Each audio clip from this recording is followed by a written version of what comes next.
found for a lot of our done dissertation clients, this has actually worked pretty well for them, is that they actually, dictate out their writing versus kind of waiting to, sit at the computer and type things. And so for those folks, I always say, why don't you just talk it through and then, use the AI, or whatever it is that's going to dictate, and transcribe what you're saying to then get you the text. And then from the text, you're just editing, right? So I think there's multiple modes to create.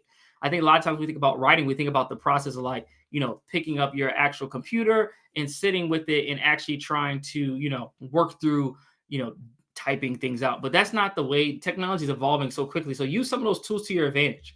When you're looking at citations, there are a lot of tools out there that people are using. EndNote, Zotero, all those you can use to do citation management. Those things work great. You also can use sometimes AI to help to your advantage. I think some places where AI is actually extremely helpful as a researcher is if you're stuck thinking through interview questions to ask your participants. Let's say you're doing a qualitative study.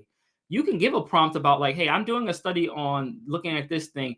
If I was to use this theoretical framework to guide the study, what are some questions that I possibly could ask a participant that would align with this framework, and see what happens? It might jar your idea and be just a place to inspire you to create.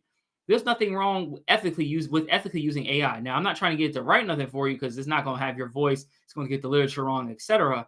But I think there's a space to use AI that makes sense for your writing. And so I incorporate it sometimes into the work that I'm doing to give me ideas on titles of things and like just spark. Sometimes I just need a creative spark.